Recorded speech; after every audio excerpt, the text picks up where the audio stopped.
Okay, great. I'd like to go ahead and get the St. Patrick's Day edition of the ECSS Symposium going today. Thank you, everybody, for joining. As usual, we've got a couple of really interesting talks today. Our first talk is featuring Chris Thompson and Lan Zhao, who are ECSS Gateway supporters at Purdue, and they've been working with Paul Barbone and his group at Boston University on a gateway interface to make biomechanical imaging analysis software available publicly. So this is software that Paul Barbone's group develops, Nonlinear Adjoint Coefficient Estimation Research Group, NLACE for short. And so we're going to hear about the Purdue work using Diagrid, which is a Hub0-based gateway building tool, getting Paul's group up and going really rather quickly, as I understand it, with a gateway interface. So I'm looking forward to hearing about the work today, and I'm sure all of you are too. So with that, we'll let Chris Thompson take it away. Hi, my name is Chris Thompson. I'm here at Purdue, and we did some work in ECSS to get this InLace model up and running on an Exceed resource. I'll be talking about that today. First, talk about the model itself, the science behind it, and the workflow that they were using coming into this project. Then the ECSS project itself, requirements for it, solutions, and what we did, and how the new workflow works. And then I'll show off the tool that we developed, different features, some future work, and some ideas we have for it. And then hopefully we'll have some time for some questions at the end. So InLace stands for the Nonlinear Joint Coefficient Estimation. So users first take raw input images from sources like ultrasound and process them into fields highlighting subtle differences that are often invisible to the naked eye. These preprocessed fields are then used as the input to the InLace model itself to analyze the properties and features of them.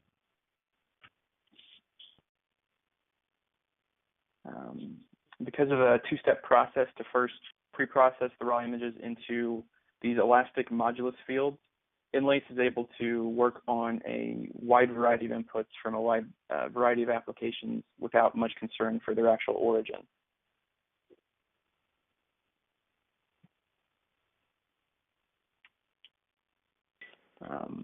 A good example of this, of one of the applications of this model, is in the detection of cancerous tumors.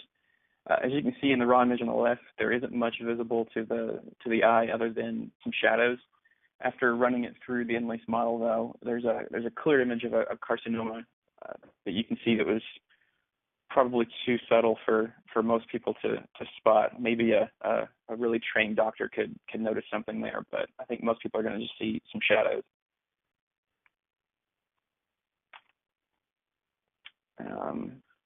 Here is a flow chart of the computation through the model. I'm not much of an expert on it, so a lot of it goes over my head. But I believe how it works is it takes the input images and iterates through them a number of times until it gets closer and closer to converging on an answer, at which point it decides that it's done and returns a result. So this means that the model can have a variable runtime for each job.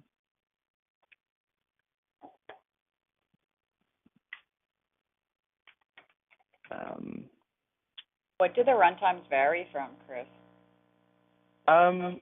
They can usually, I believe, they're a few minutes, a little bit longer sometimes. I'm not sure if Paul's here; he could probably have a better answer. It's model size dependent. Excuse me. And the small ones, the typical ones, will run in about 10 minutes. The larger ones can take a full day. Great, thanks, Paul. So Paul Barbone, the PI on the project, has joined us on the symposium today. Thanks. It'll be helpful. No, hi, Paul. I didn't realize you were on the line. Again, this slide is it looks impressive, but it's way over my head. I don't know if there's anything you'd like to say about it, Paul.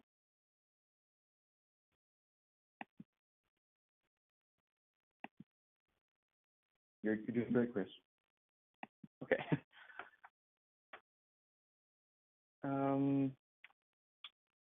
So the workflow for the model itself coming into this project is all contained within the user's workstation. They would take their raw data created from instruments or processed through MATLAB, run it through the input preparation tool to generate those elastic fields, and then feed those into the model itself, which then outputs the VTK image files, which can be viewed in different applications. Like Paraview is a good example of an open source one that's used.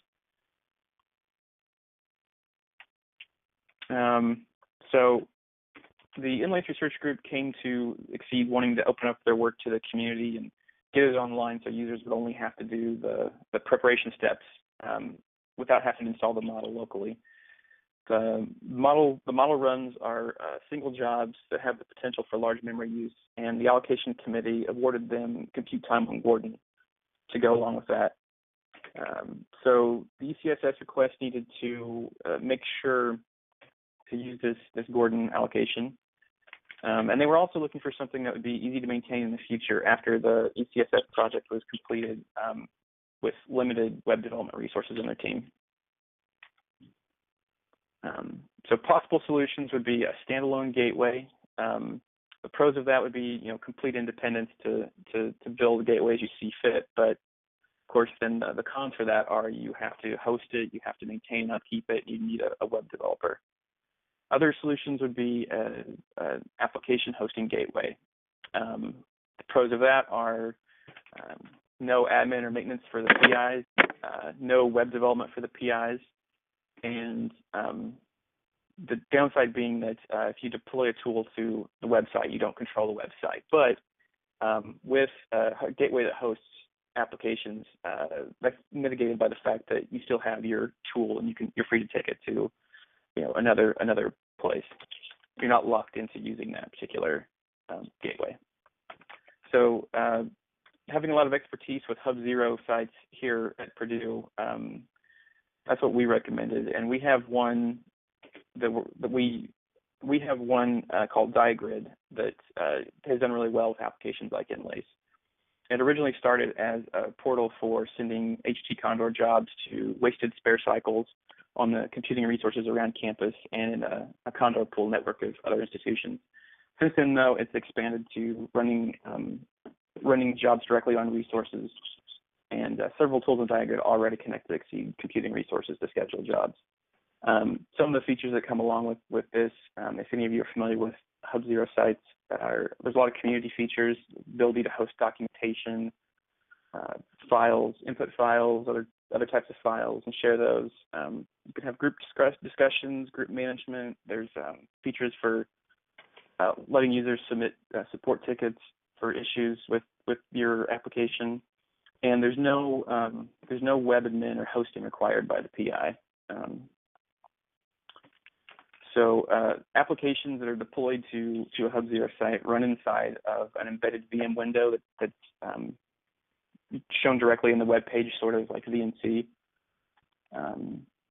They can be written in just about anything: C, C++, Python, Java, anything that will run in a lightweight Linux virtual machine. Hey, Chris, this is Don at NCAR. So these different interfaces of C, C++, Python, Java, is that just for Digrid, or is that also true for Hub0? That's Hub0 in general. So you can take basically a traditional desktop application and deploy it to this virtual machine that then runs in the back end of the Hub0 site, and the user sees it as sort of in a little embedded VNC-like frame in the web page itself. So it's basically a full desktop. You can run anything you want to run, but it's embedded in the web page for the user. Cool. Thanks. And Digrid specifically already has Exceed integration. We're already sending jobs to some Exceed resources like Gordon with other tools. So we would be able to add inlays to this with some not too much modifications. So step one of this would be to get the model itself running on Gordon. And so Steve Clark is an ECSS member and also one of the Digrid site admins here, and he worked with Gordon admin to set up a community account for the model to run under, and he worked with the PIs to get the model installed and deployed to Gordon for it to run. That was the first big step of the process. And the second step is in the middleware of the Digrid site. One of the features of Hub 0 is it's the submit framework. It automates jobs, controlling jobs and submitting jobs to different resources that are external to the site. Supports a range of different job scheduling methods like Condor and PBS. It also handles and abstracts out all of the details of the submission for the end users who are developing the tools that are deployed to the site. So Steve was able to add configuration to the submit engine for this Enlace model on Gordon. And what that ends up meaning is that inside the tool itself, all we have to do is basically fork a process and run the submit command and then wait for it to finish. There's no dealing with what user it runs out of Gordon, what allocation it's using, or any of the PBS issues. It just handles all of that for the tool. So with the back end and the middleware complete, the final step was to write the actual tool itself. So we had different options here. Hub 0 sites have a simple toolkitting system called Rapture, where you can very easily pop up an automated GUI for very simple command line programs. Ultimately, we wanted to have more control over the look of the program, and we had some ideas for the future that would not make that very viable. We also thought about writing a simple GUI program from scratch, using just calling the submit command directly, and but what we ended up going with in the end was we had a similar tool already developed for submitting R scripts that had been adapted a couple of times already for other tools, for other models and applications, and it seemed like a pretty good fit as well. We basically just had to change it out so that it was submitting to the Enlace Gordon installation and not submitting to R on a cluster. So we created we took this and modified it so that users can now upload input files, submit and monitor jobs at Gordon as they're running, download the output files, which are VTK images, and a bonus feature that the PIs hadn't originally planned, but we were able to bring in as part of the ECSS process, was viewing the input inside the session itself. So I believe when it started, the plan was just to have users download the output and continue to view them on their local machine. But we were able to get pair view running inside the same session embedded in the web page, so that users wouldn't have to do that. They could view it inline.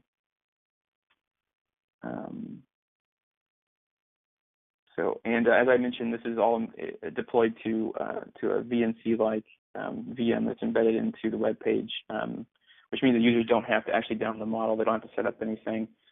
Currently, the Hub 0, this viewer, it's a Java applet, but they're actively testing an HTML5 and JavaScript-only solution.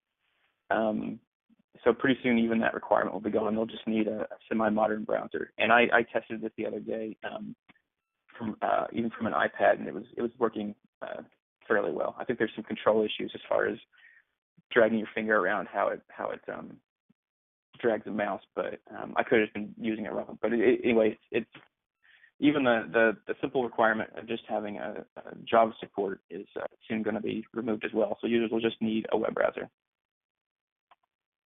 So how this looks compared to what we had before. Let's see, what we had before was users going through these 4 steps on their own machine. Under the new workflow, users will still create and prepare those input files on their machine, but then instead of running the model, they open a browser and go to the site, upload their input. Running inside the hub site, inside this VM, is the program, which through just a simple command line call and a new process tells submit to send the job off to Gordon, which then handles all of those details for us, brings back the results, and the users can view the results or download them from their web browser. So, Chris, previously everyone was downloading Enlace individually and running it on desktops? Yes. Previously it was running as on their workstation. So here's a screenshot of what the tool looks like to the user. This is built into a web page. They get a view into this tool. Pretty straightforward. They just go through the steps of running things.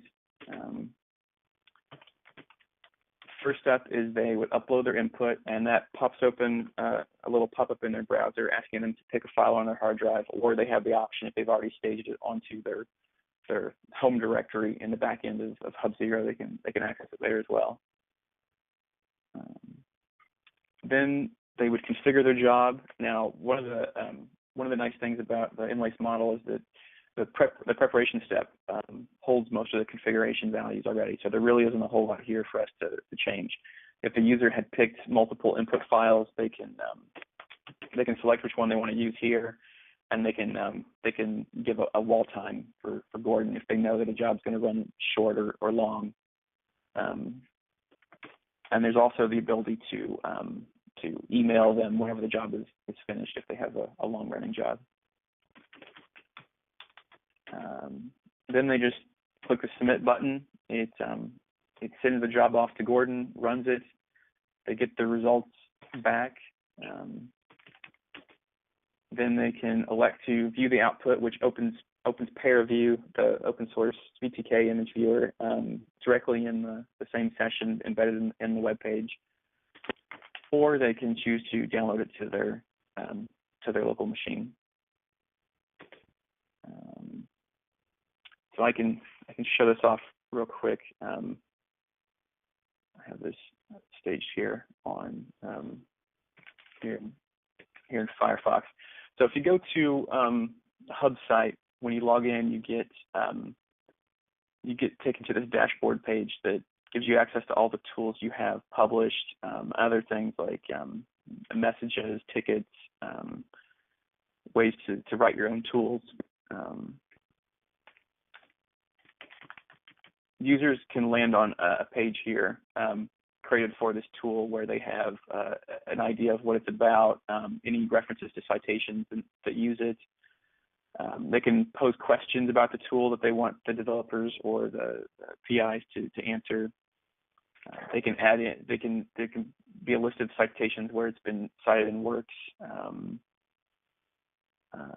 They can have a wish list of features they'd like to see added to future versions, and then there's also the ability to upload documentation like user guides and default input sets and testing things and examples for users to try using. So we can launch session here of the tool. It pops open right here in the browser. I will tell it I want to import file. I'll upload it. Here it gives me a standard file browser through the web browser. I'll pick an input file I have prepared here. And now it's uploaded into the tool. The input file is in Diagrid. Again, this configuration window, there's not a whole lot here to configure because of the simplicity of the model taking care of most of those input values for us. I know this one runs pretty quickly. I can put it down to only a couple of minute wall time. I tell it I want to be emailed when it's finished, and then I just hit submit, and off it goes. Here in a second, it will submit. It will say that it's submitted to Gordon and it's in the queue, and it'll be running whenever Gordon can run it. So I've got another one here previously that I finished today, since we don't have time to wait the 4 or 5 minutes for it to actually run. So here's the same file that's already been finished. Once it's finished, you can view the standard output from the program. You can must have cleared them out actually. You can download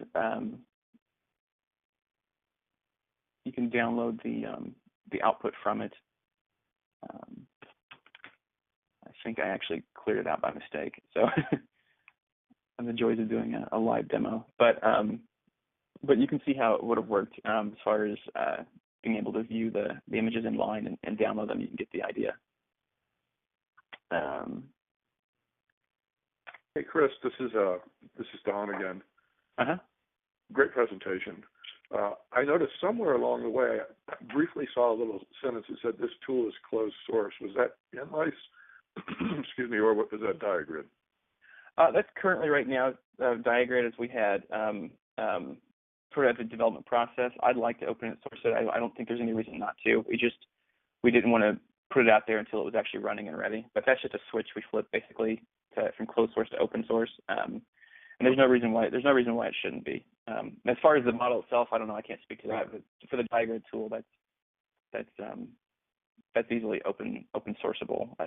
We just haven't flipped the switch yet because we didn't want to put out something that was broken and not actually released yet. Fair enough. That makes sense. Thanks. But no, there's no block there. And I did want to mention that, so thanks for bringing that up. So the demo that I showed in was, if it would have worked, I hadn't deleted the input files previously by mistake. But shown in the screenshot earlier, the output here is the example was from an invasive ductal carcinoma, which is a malignant breast tumor, and you can see the raw image here versus what Inlice was able to highlight that was sort of hiding there within it.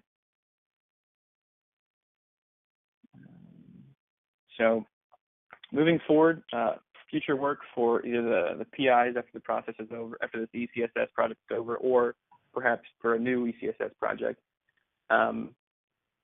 would be one of the features that would be nice to have would be inspection of the results as the model iterates.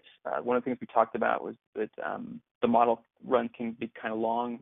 There's a risk that as part of that, going through that computational loop, that it'll never converge. And so it'd be nice to be able to kind of poke your head in on the run as it's going and say, oh, this one isn't going to complete, and cancel it. And some work on being able to view the status of the job as it's running is coming back from Gordon is underway. Another thing that would be nice would be to possibly integrate that input preparation step, going from the raw data to the elastic field into the tool itself.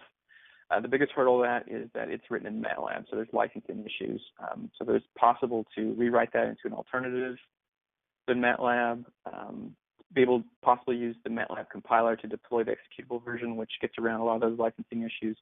Or just recently we've heard about the MathWorks hosting provider program for allowing users to bring their own license to the tool as they use it. And then also just some UI improvements.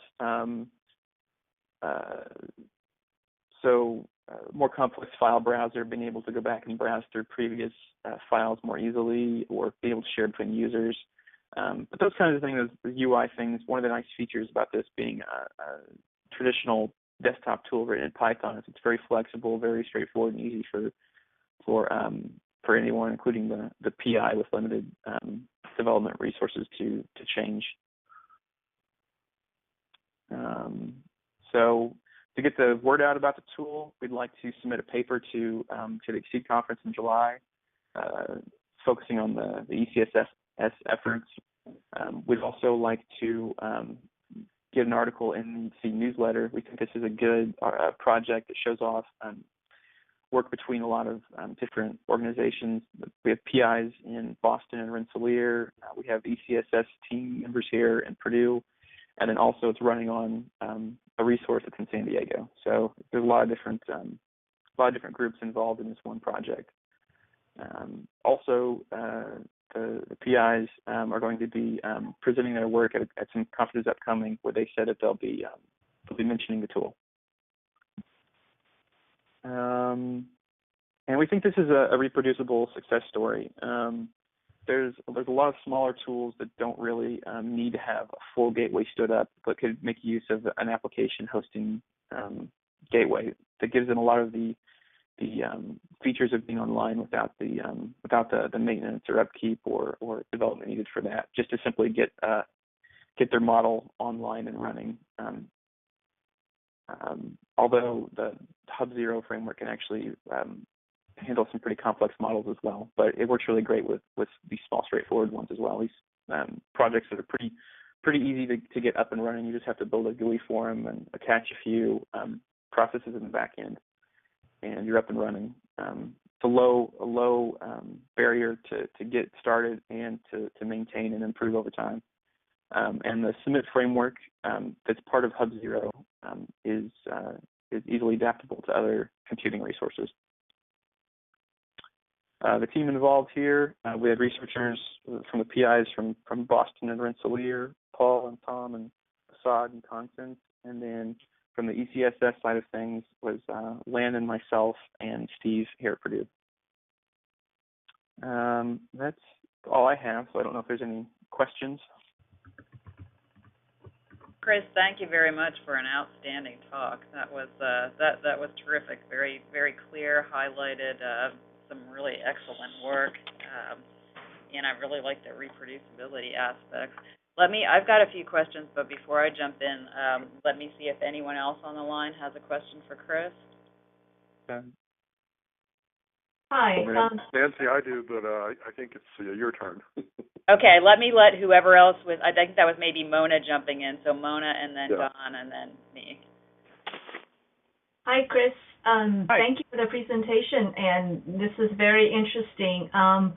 So it looks like from your demo and what you said, the application hosting works pretty well. Were there any sort of gotchas or things to note if we are interested in perhaps using the same way to get a tool up on the web? Were there things that would maybe cause a concern for certain applications? I don't think so. The biggest issue, like I noted, was that so parts of the beginning of this are the first couple steps of this process are in MATLAB, and so there has been some tools that use MATLAB on these Hub0 sites, but just licensing issues is a big problem. Otherwise, it's pretty straightforward. Chris, I can jump in with more to say on MATLAB, but could you stop sharing and I'll upload Josephine's slides while we're doing the Q&A? Oh, sure. Just real quick though, I just wanted to say that that test job that I started, even though I broke the one that I had sort of pre-baked and ready to go, the test one that I started has finished. And so here you can see, here it is.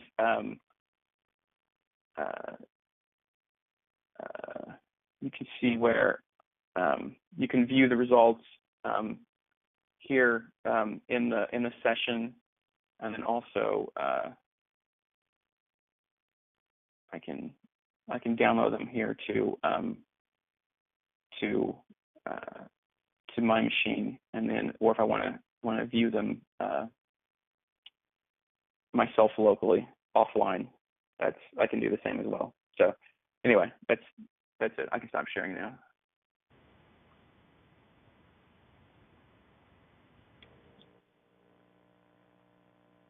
Great, thanks. I'll get Josephine's slides going. Don, why don't you go ahead and ask your question, and then I'll jump in with MATLAB and maybe another question. Sure. Well, it's related to the MATLAB comment and the licensing, and so it's more of a comment than a question, Chris. But at NCAR we produce a number of tools, and in my division we produce the NCAR command language, and then a set of Python bindings on top of it, and it's really grew out of climate analysis, but it's got like 900 different numerical functions in there. And so many people have switched over so that they don't pay for MATLAB. It's free, it's open source, has an open source license, qualified one. So, if you're interested in that, I'm just on at ucar.edu, and I can connect you with the people. Even though it's, like I said, it's popular in the atmospheric sciences community, it's used in all areas of science, out to tokamaks and cosmological stuff and what have you. It's pretty versatile. It has a basic wide range of basic graphic functions and lots of numerical processing. So if you're looking around for something that has no licensing issues, give me a yell. Okay, yeah, that sounds great. That's sort of outside the scope of this first sort of step of the project to get the thing running, but definitely in the future feature we want to integrate more steps if possible. So that sounds like a great something to look into at least.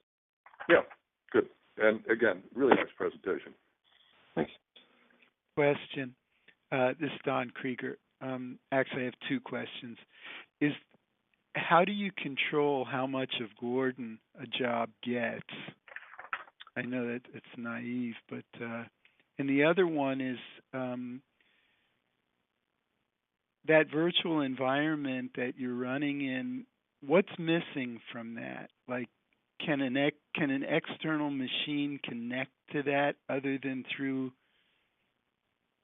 whatever interface it provides to the web browser?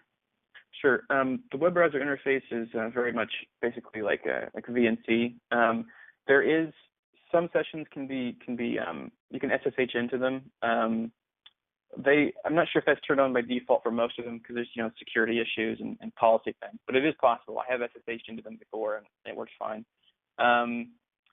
They're fairly lightweight because you're running in the back end of a machine that's connected to the web host, so you can't do very complex rendering type things and be watching playing videos very very easily. But it's surprisingly beefy for what it is. So it's fairly capable, and it's a lightweight installation of Linux, and they can install most packages that you request on there that are standard packages. And the question about controlling how much resources you get from Gordon? Yeah, that's just part of the job schedule. You can request a certain number of nodes. This particular project only needs one, but you can request you can request the number of nodes as part of the job scheduler. Is that what you're asking? Yeah, so that's just open-ended. So you could request 150 nodes or something like that. If you have the allocation for it and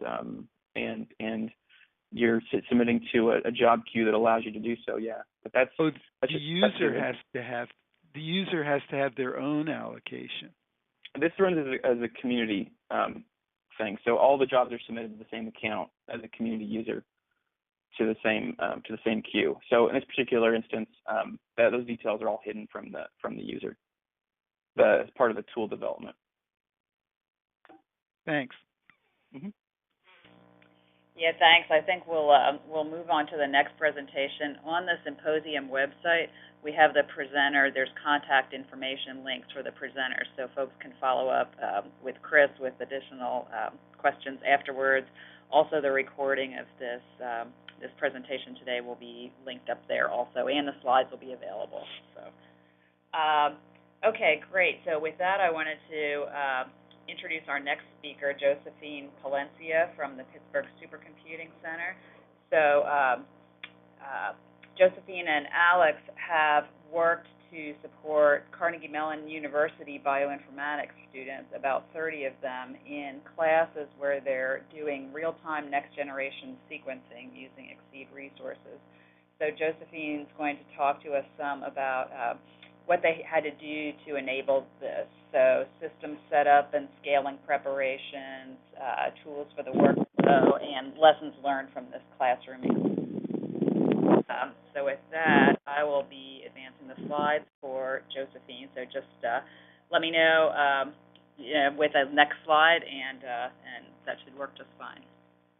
Thank you, Nancy. This work presented us with a unique opportunity to actually support new generation sequencing in real time in the classroom setting.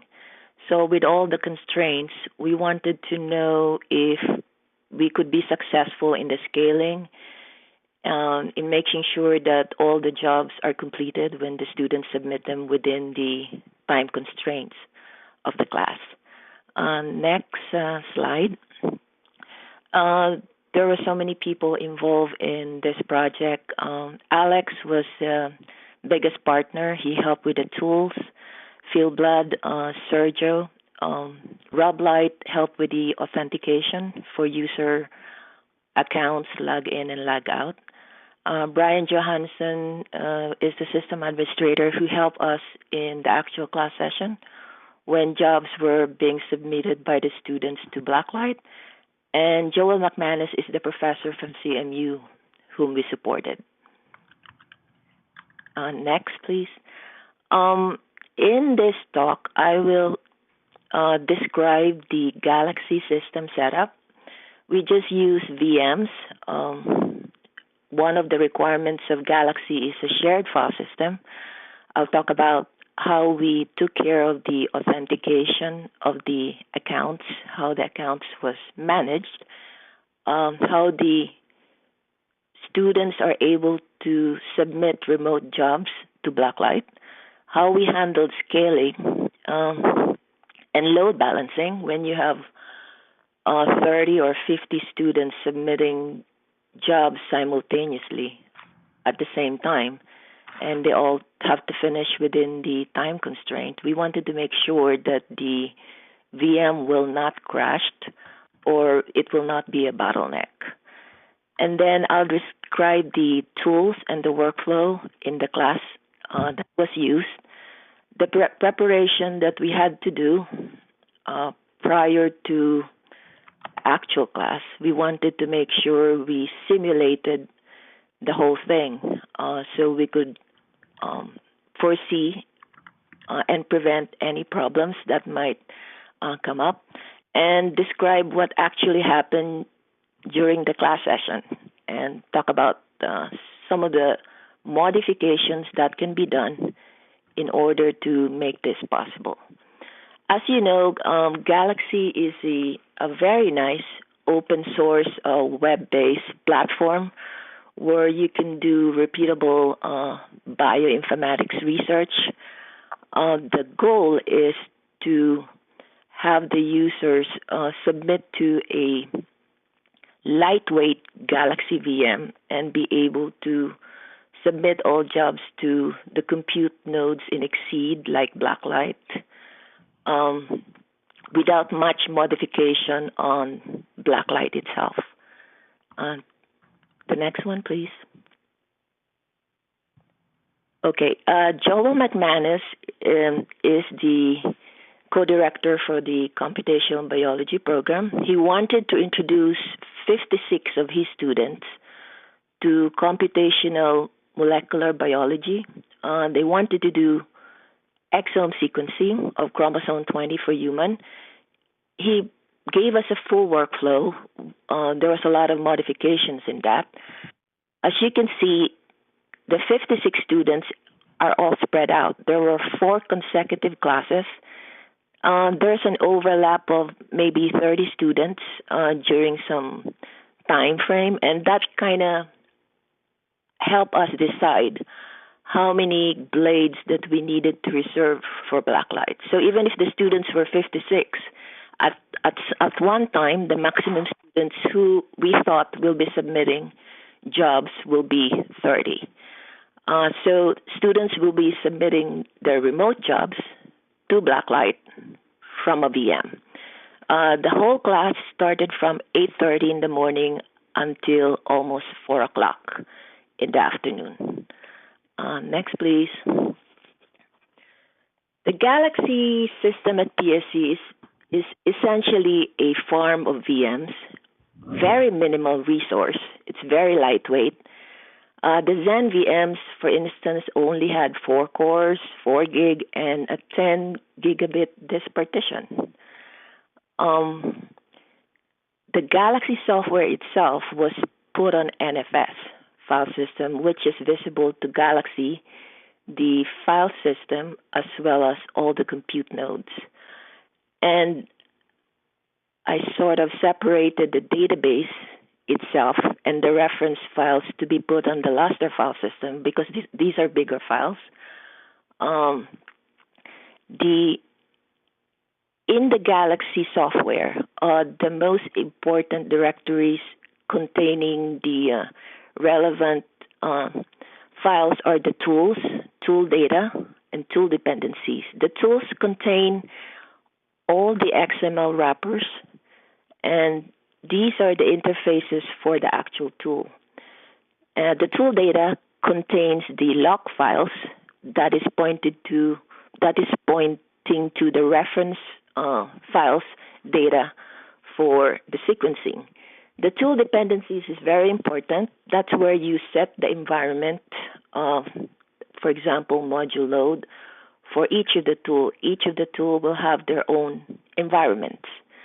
And then on the other file system, where I put the database itself and the reference files, the database, which was the relational database PostgreSQL 9.3, contains all the user data files, all the information about the jobs, the user histories, and the metadata files. The reference files are all big repository of the genome annotation sequence databases. Each tool may have multiple reference files pointed to by the log file. So this is the system for Galaxy. Next, please. Okay. What happens is when a user submits a job to Galaxy, it's actually doing a remote shell to Blacklight and submitting the job remotely to Blacklight. For this session, we were given 30 blades, where one blade has 16 cores and 128 gigabytes. Now, we knew that we cannot just use one process ID to manage all the jobs and all the web processes being submitted by the students. So we had to take care of scaling problem. You can actually use 2 methods for scaling. The first one is standalone paste-based, and the second one is UWSGI. For the simplest case, we wanted to see if the simplest technique would work, which was just allocating 10 web handlers and 1 job handler for the entire class. Essentially, those changes were done on the Apache and on the RC.D init files for Galaxy. So to be able to handle all the jobs, all the web accesses made by maybe 50 or more students, I just used 10 web handlers and 1 job handler. Okay, next, please. So when a student goes to the Galaxy VM, for instance, Galaxy Dev pscxc.org, the student gets redirected to a PSC user authentication database. The authentication type we used for this was the mod authentication public ticket. It's a simple approach to web single sign-on. It's cookie-based, session-based. The ticket is generated by the PSC central database and is given to the Galaxy VM. So the student logs in, or a user logs in, And then when he is able to log in, he is presented with the different options for grants that he wants to use for the specific session. Next, please. Thank you. When the student gets to the Galaxy interface itself, you can actually see the entire workflow in green on the right. It's all green, which pretty much says the job submission is successful. It completed. And this is actually what is seen by all the students when they go to galaxydev.psc.xc.org. Next, please. Okay. For the introduction to computational molecular biology, Joel McManus wanted them to do specifically exome sequencing. It's a technique for sequencing all the protein coding genes in a genome called the exomes. Now, the exomes are regions in the genome. They get transcribed and spliced into protein coding transcripts. The nice thing about exomes is they represent only 1% of the human genome, and yet they contain 85% of mutations that cause diseases. So it's actually a cost-effective way if you want to search for diseases that cause mutations for very rare genetic disorders. I listed down the tools and tool wrappers that we use for this class. Anavar, Bowtie, BWA, Picard tools, some tools, VARSCAN. So these software are all installed in Blacklight.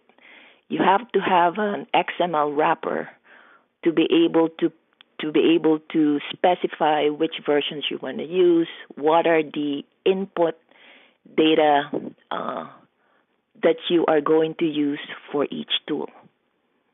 Next, please. Okay. To be able to simulate what we thought was going to happen in a class session, we reserved 30 Blacklight blades in advance. We figured, okay, maybe at one time, even if there's 56 students, a total of 30 students will be using Blacklight, submitting remote jobs at one time. I also used a simple-based method for job and web handling for load balancing. And we started experimenting how long it would take if we use a certain data for chromosome 20. We discovered that we needed to substantially reduce the size of the data that we're going to use. We did it 3 times. Alex pretty much led in this activity. The first one we did took 1 hour for the entire workflow. Then, he reduced the data that we were using, and then we were able to successfully complete in 30 minutes. And then prior to the class itself, we reduced the data again because we thought the class was 1 hour and 30 minutes. We really wanted to have all the students finish it earlier than 30 minutes. So final reduction of the size that was used for exome sequencing, the whole workflow ran for 15 minutes. And prior to the class, we did 2 simulations.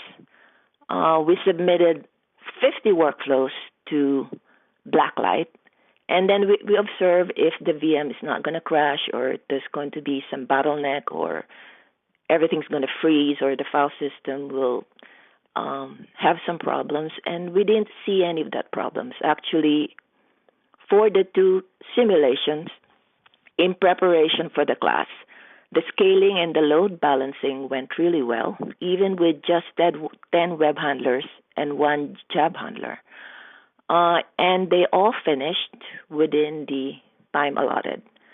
when Alex and I were working on this was 30 minutes. I think on the last leg, we did another reduction of for the workflow to finish within 15 minutes.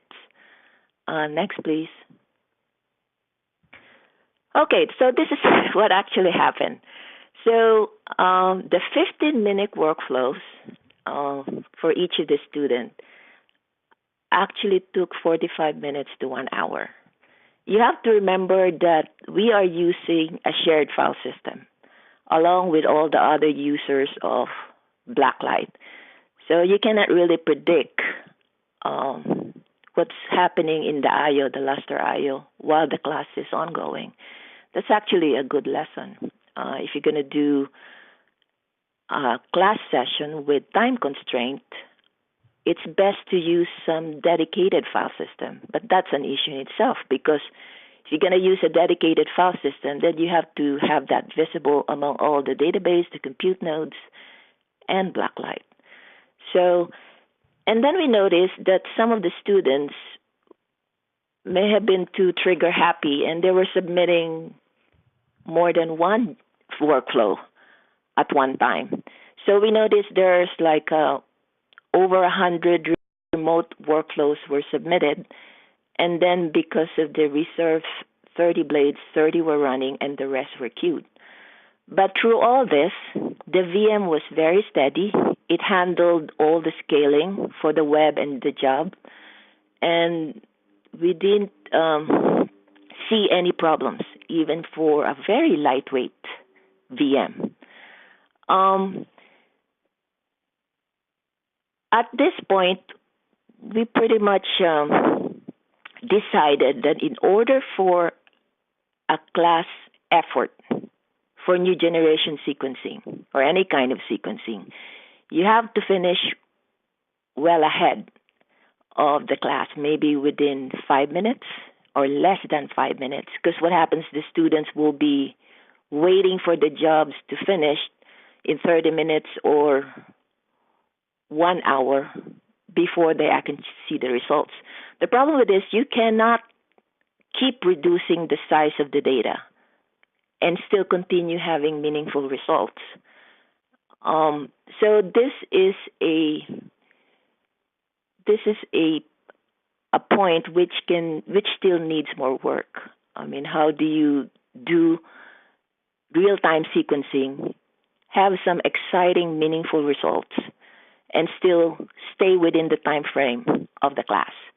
For the second session for the next week, Joel McManus wanted to use data 10 times larger, but we already knew it wasn't going to finish within the time frame. So next, please. So what can be done is the fastest that we could have the workflow finish was 15 minutes, and that was the simplest data that we could, that Alex and Joel can come up with. So which made us think maybe we also need more powerful compute resource, because we wanted to finish earlier than 5 minutes, maybe less than 5 minutes, 2 minutes or 3 minutes, in order to compensate for any delays by the file system, for example. And as I mentioned earlier, we're using a Luster file system, which is shared among all the users of Blacklight. So you cannot predict the IO usage of the users during the time that the class is happening. We also use a very simple job and web scaling method. I actually am curious and interested if you actually use the WSGI, which is dynamic scaling. It's supposed to be better for load balancing if it is going to hasten and shorten the job completion. And this is a remote job submission. It has a lot of positives because Blacklight is totally independent of the VM. You don't have to make a lot of modifications for the system itself to accommodate job submission because everything's done remotely. But at the same time, there's going to be an overhead if you're doing remote job submission to Blacklight. And how much is that overhead? Maybe 1 or 2 seconds. If you have 100 jobs from 50 users, I mean, that may contribute to a delay, as opposed to if you're using just local job submission. So that's the end of my talk. It was an interesting experience supporting when the class was going on. Alex and I were there. We're watching what's happening, making sure that the jobs were running and completing. All the jobs of the students completed, all their workflows completed. After these real-time class session, they also had assignments where they were going to download a different set of data and perform different sequencing, and all the students also finished that. So that's it. Thank you. Great, Josephine. Thank you very much. Some very interesting insights there. Let me open it up to the group here for any questions before I jump in. Anyone on the line with questions for Josephine? Yeah, I thought that was a really interesting observation about the file system use, because we often use reservations to reserve the processors when the large machines are used for classes, but we often don't think about the implications of the I/O use, throughout the system. So that it was really interesting that had such an impact, slowing down things with Galaxy. Yeah, it also seems to me it was to try to do very large-scale problems in real time. It's somewhat ambitious. I can see why an instructor would have expectations like that when using those supercomputers. But yeah, it's kind of interesting to see the results. I was going to ask you about homework problems and things afterwards, and kind of how all of that went. I think you spoke to that some at the end. They were given new sets of workflows to follow, and we had some problems with the queuing system, but they all completed also. So it's been a successful endeavor, but we understand the limitations of the time constraint. That's a big factor. I mean, you want the sequencing to finish in 5 minutes per student, no matter how many students there are. Right. So we had to be mindful that there are other circumstances beyond our control, like the shared file system, which is being used by everybody in Blacklight, and you cannot control that during the time session itself. Yeah, one of the earlier slides showed, I think, also trestles and, sorry, I got some background noise. Trestles and Stampede. I was wondering if, maybe for a future class, you think about spreading out some of the computations a little bit more, if that would help or not. That might be interesting, because remote job submission is possible, so you can distribute some of the load to the other systems. Right. I mean, you still might want processor reservations so the jobs get through, but even if you're just spreading it out across 3 rather than 1, you might, reduce some of your file system contention. This is Sergio, and I see Phil is also around. He might, maybe say a word or two, but I mean, this is, what we did here is also tied into, I believe there's actually a Gateways project with the Galaxy folks as, PIs, where they're actually looking at the more general issue of having I think even for Galaxy Main, which is currently hosted at TAC, to have that distribute jobs, as we've talked for a while, into various Exceed systems. So maybe, I don't know if Phil, if we have time, if Phil wants to say a word or two about that. Right. We didn't use that capability here. We used they submitted remotely onto Blacklight and used the shared file system, but they have implemented recently, just at the end of last year, a capability in Galaxy which will allow you to submit to multiple resources. Maybe from from, for example, their main instance at TAC to submit jobs that go to another resource, compute, and then bring the data back to get incorporated into that Galaxy system, so that you can work on if that could be done from Galaxy main, or we could do the same thing if we implemented that on Blacklight, send jobs out to some of these other resources. So that capability is actually there, and rather than having everyone just submit to one Galaxy instance that runs on a local resource, basically, we can have that Galaxy instance could send jobs out to another resource, whether or not it's actually running that resource is running Galaxy, if that makes sense. So that's certainly there. That's a capability that they are using now to submit jobs to Stampede, because even though they're at TAC, Stampede is still a remote resource to their Galaxy installation at TAC, and right now they're working on being able to do the same thing to other resources on Exceed. Yep, great. Thanks very much, Sergio and Phil. With that, I think that we're out of time. I hope everyone will join us next month for the April ECSS Symposium.